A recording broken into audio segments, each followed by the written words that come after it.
ભાવનગરના નસીદપુર ગામમાં રહેતી યુવતીને તેના ફઈનો દીકરો લગ્નના 7 દિવસમાં ભગાવી સુરત લઈ આવ્યો હતો। ત્યારબાદ બે ભાઈ દીકરીને લેવા માટે સુરત આવ્યા હતા। દરમિયાન ભાણિયાએ બે મામા અને તેના એક પુત્ર પર હથોડા સહિતના હથિયારોના ઘા મારીને એક મામાને મોતને ઘાટ ઉતારી દીધા હતા।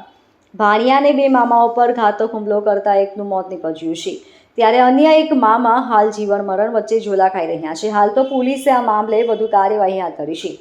મળતી માહિતી મુજબ ભાવનગર જિલ્લાના નસીદપુર ગામ ખાતે 50 વર્ષીય મનસુખભાઈ જસમતભાઈ વાઘેલા પરિવાર સાથે રહે છે અને ખેત મજૂરી કરી પરિવારનું ગુજરાન ચલાવતા હતા।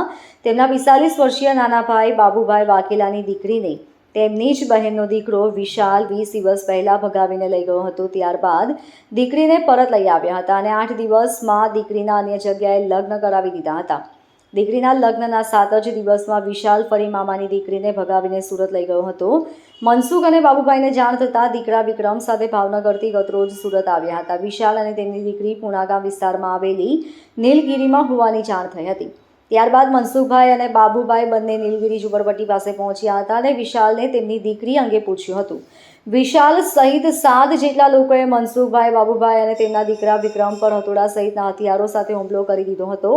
મનસુખભાઈના શરીર પર એટલા ઘા મારવામાં આવ્યા હતા કે તેમનો ચહેરો પણ ઓળખી શકાય તેમ ન હતો, જ્યારે બાબુભાઈને પણ માથા પર ગંભીર ઈજાઓ કરવામાં આવી હતી। મનસુખભાઈનું ઘટના સ્થળે મોત નીપજ્યું હતું। આ ઘટના અંગે જાણ થતાં પોલીસનો કાફલો પણ ઘટના સ્થળે દોડી ગયો હતો।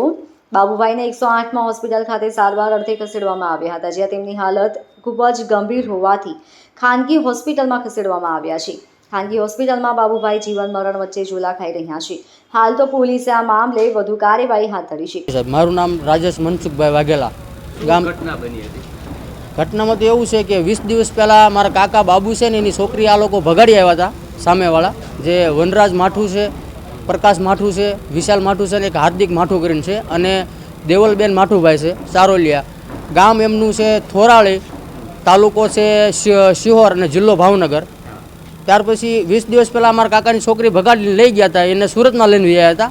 પછી આ લોકો અહીંયા સુરતમાં એને ખબર પડી એટલે આ લોકો છોકરીને પાછી લઈ ગયા। પાછી લઈ ગયા પછી છોકરીને તાત્કાલિક 7 થી 8 દિવસમાં બીજે પરણાવી દીધી। બીજે પરણાવી દીધા પછી આ લોકોએ એવા માથાભારે માણસો છે અને ખૂની માણસો છે અને આ લોકોએ સામેથી ફરીને પાછા જ્યાં છોકરીને પરણાવી હતી ત્યાંથી પાછી ભગાડી આવ્યા। અત્યારે છોકરી લાપતા છે કે વાવડ મળતી નથી।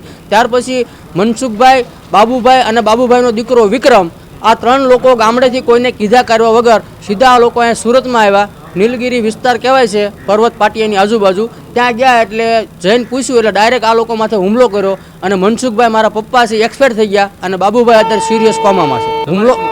હુમલો કરનાર જે વ્યક્તિ છે એ કુટુંબમાં મારા પપ્પા મનસુખભાઈ અને મારા કાકા બાબુભાઈ એમના બેન છે અને એમના ભાણિયા છે।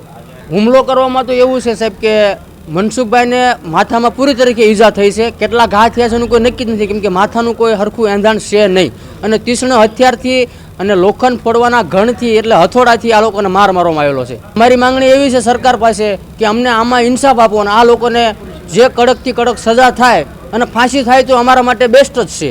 Bureau report LK star news, Surat.